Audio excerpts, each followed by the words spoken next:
Governor Reynolds is making historic moves tonight to try and limit abortion access in Iowa. She and her fellow Republicans want to revive Iowa's fetal heartbeat law that was blocked by a court in 2018 and never enforced. The measure banned most abortions after 6 weeks. The governor's plan is in response to the U.S. Supreme Court overturning Roe v. Wade. Our team is tracking the latest as abortion fights take shape at the local level. Let's start with Rhea. And Rhea, the governor says she's doing whatever it takes to protect the unborn. Governor Reynolds is taking legal action that at the end of the day could result in one of the most restrictive abortion bans in the U.S. She says her reasoning is to defend the right to life. Reynolds is asking Iowa courts to lift an injunction that's blocking Iowa's fetal heartbeat law. It became law in 2018, but a Polk County judge ruled it couldn't be enforced because it violated the state constitution. But earlier this month, the Iowa Supreme Court ruled our Constitution does not guarantee a right to an abortion. These back and forth developments are laying the framework for Republicans to ban abortions altogether. The governor is also asking the courts to rehear a case involving Iowa's law requiring a 24-hour waiting period. A couple of weeks ago, the state's high court ruled that the law can go into effect immediately. That requirement is being challenged in district court. Iowa's Attorney General, Democrat Tom Miller, will not represent the state in these cases. He says in a statement, quote, "I have made many clear public statements supporting Roe v. Wade and the rationale that underlies it. Those statements would be inconsistent with what the state would argue in court."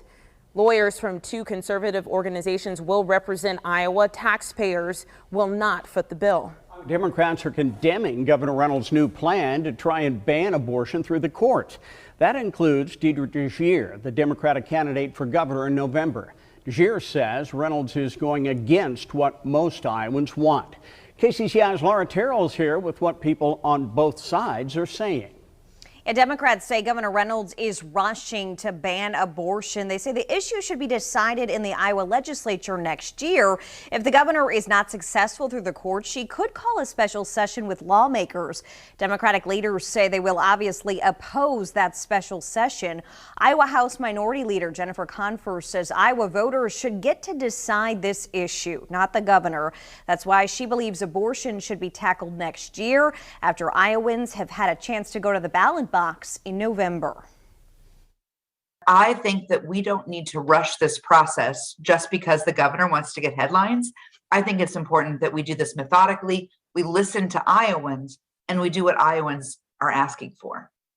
And Iowa Senator Zach Wahls says Democratic senators will, quote, fight like hell to protect the rights and freedoms of women in Iowa. He says this is not a partisan issue. It's about protecting a woman's choice. I'm hearing a lot of fear, a lot of anger, a lot of frustration, and a deep concern about what it means to live in a state where Iowa women and girls now have fewer rights than their grandmothers. Republican Senator Brad Zahn is praising the governor's decision to go through the courts. He says that will be the quickest way to save unborn children. KCCI has tried to interview Governor Reynolds several times since the Supreme Court's decision on Friday. Today, her office declined again, saying she is busy traveling. We will try to talk with her again tomorrow. Stacey. Laura, thank you. To be clear, abortion is still legal here in Iowa. Current law bans abortions after 20 weeks of pregnancy. The only exceptions are to save the life of the mother.